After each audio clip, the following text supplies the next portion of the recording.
గల్లియోను మనసు మార్చాడు దేవుడు. గల్లియోను తీర్పు ఇవ్వకుండా నోరును అడ్డుపెట్టాడు దేవుడు. వాస్తవానికి పౌలుకు శిక్ష వేయాలి. యూదులు కలిసికట్టుగానే వచ్చేసి కేకలు వేసినప్పుడే కదండి పిలాతు యేసుక్రీస్తుని సిలువ వేసింది. వారి యొక్క కేకలే గెలిచినాయి. అందుకని పిలాతుకి ఇష్టం లేకపోయినా సిలువకు అప్పగించాడు ఆ రోజు. ఇక్కడ కూడా అదే జరిగింది. ఇక్కడ కూడా అదే పద్ధతిలో జరిగింది.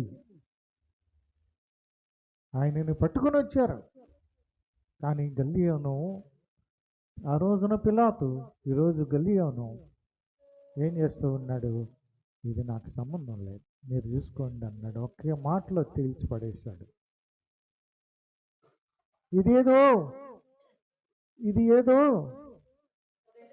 ఉపదేశము పేర్లను మీ ధర్మశాస్త్రమును గూర్చిన వాదమైతే అది మీరే చూసుకోండి.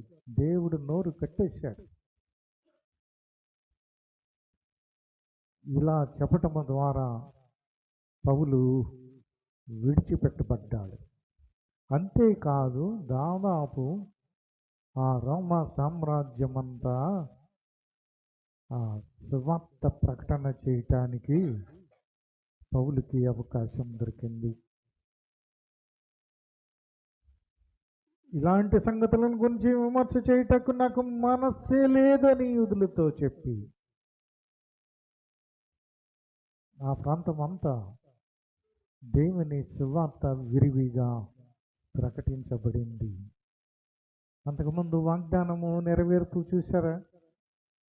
దేవుని యొక్క దర్శనము యొక్క నెరవేర్పు చూసారా? నీకు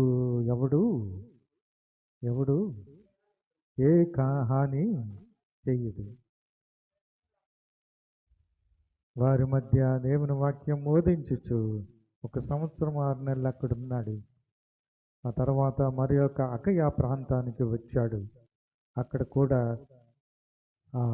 బహుమంది విశ్వసించినట్లుగా మనం